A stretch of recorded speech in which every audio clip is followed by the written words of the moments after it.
लोकशाहीमध्ये विरोधक म्हणजे सरकारचे शत्रू नसतात. सरकारवर अंकुश ठेवण्याचं काम विरोधक सातत्यानं करत असतात. आता राज्यात आणि केंद्रात विरोधक कमी होत असल्याचं चित्र अधिक स्पष्ट होत आहे.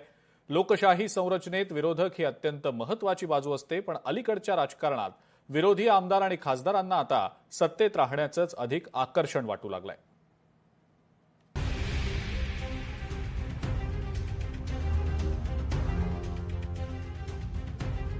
महाराष्ट्रात विरोधी बाकावरील आमदारांची संख्या घटतीये. बहुतांश आमदारांचा सत्तेत राहण्याचा कल वाढतोय. विरोधकांची घटती संख्या लोकशाही करता घातक. केंद्र असो वा राज्य, सत्तेच्या विरोधात दंड थोपटून उभं राहण्याची मानसिकता विरोधकांमध्ये कमीत कमी होताना दिसतीये. देशात होणाऱ्या कोणत्याही निवडणुकीत सर्वच पक्षांना लोकांचा कौल असतो. ज्यांच्या वाट्याला मताधिक्य मिळतं ते सत्तेत बसतात. कमी मतं मिळणारे विरोधी बाकांवर. मात्र अलीकडच्या राजकारणात विरोधकांनाही सत्तेची झूल खुणावतीये. देशाच्या विकासाकरता आणि सुधारणांकरता सत्ताधारी आणि विरोधक एकत्र येण्याची आवश्यकता असते. मात्र आता विरोधक स्वहितासाठीच सत्ताधाऱ्यांसोबत जाण्यात उत्सुक असल्याचे चित्र आहे. सत्ता भ्रष्ट असते आणि निरंकुश सत्ता पूर्णपणे भ्रष्टच असते असं म्हटलं जातं. ती प्रत्येक एकमुखी राजकारणाच्या सावलीत उभी असते. लोकशाहीत विरोधक कधीही शत्रू नसतात. ते सत्ताधाऱ्यांना आरसा दाखवतात, वास्तवाचं भान ठेवत असतात. हा आरसाच फोडला तर चेहरा सुंदर होणार नाही. त्यामुळे सत्ता जितकी एकवटते तितकीच मतभिन्नता दुर्मिळ होत जाते. सध्याच्या देशातील राजकारणात विरोधक संपवणं हा विजय वाटत असला तरी तो भविष्याकरता घातक आहे.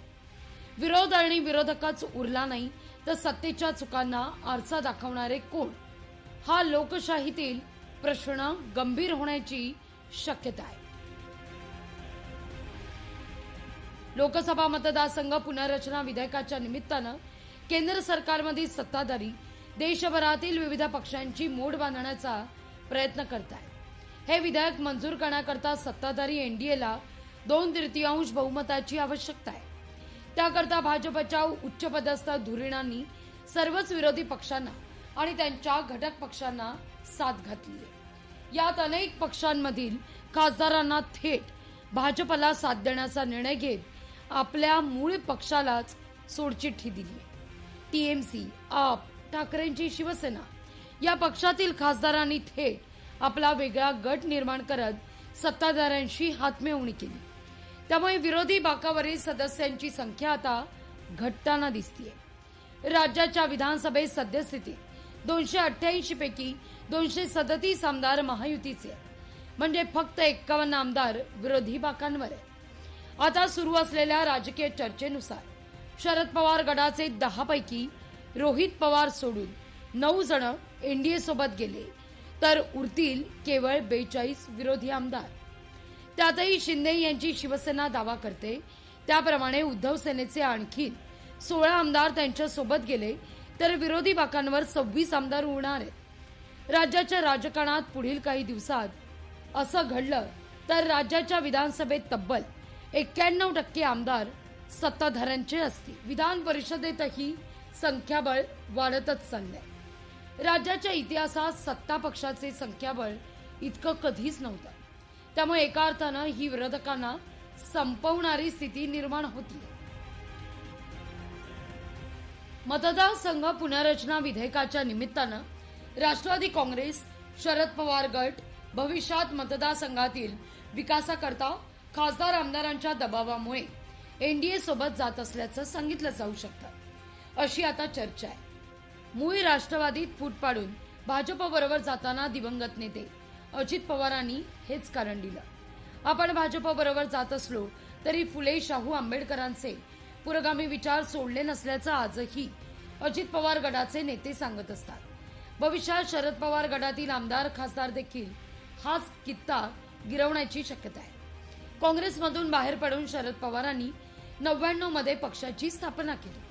त्यानंतर 6 महिन्यातच झालेल्या निवडणुकीत त्यांच्या पक्षानं काँग्रेसच्या विरोधात शड्डू ठोकला. मात्र निवडणूक निकालानंतर लगेचच सत्ता स्थापनेकरता काँग्रेसची हातमिळवणी केली। राज्यात काँग्रेससोबत 15 वर्ष सत्ता भोगताना राष्ट्रवादीनं काँग्रेसवर कुरघोडीची एकही संधी सोडली नाही। 2014च्या विधानसभा निवडणुकीत राष्ट्रवादीनं वेगळे लढण्याची भूमिका घेतली। काँग्रेस, राष्ट्रवादी, भाजप आणि शिवसेना हे सगळे पक्ष या निवडणुकीत वेगवेगळे लढले। निकालानंतर राज्यात भाजपला सत्ता स्थापनेकरता 20 जागा कमी पडत होत्या। शिवसेना भाजपसोबत सत्तेत बसणार नाही अशी परिस्थिती होती। तेव्हा पूर्ण निकाल जाहीर होण्याआधीच राष्ट्रवादीनं भाजपनं मागितलेला नसतानाही बाहेरून पाठिंबा देण्याची घोषणा केली। तेव्हापासूनच राष्ट्रवादी आणि भाजपच्या जवळीकतेची चर्चा राज्याच्या राजकारणात सुरू झाली।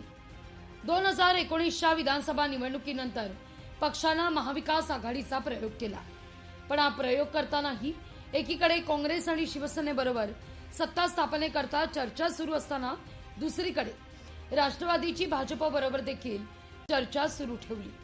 त्यातूनच पहाटेच्या शपथविधीचा प्रयोग झाला। आता राष्ट्रवादी एनडीए सोबत जाणार अशी चर्चा रंगली।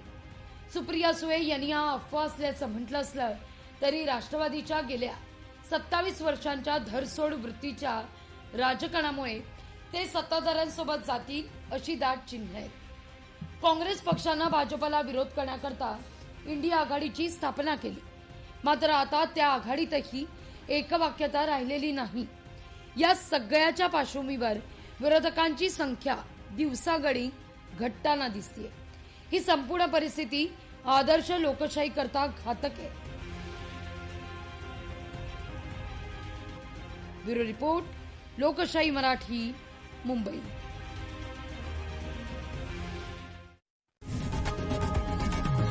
लोकशाही मराठी ऐका, पहा, जागरूक रहा।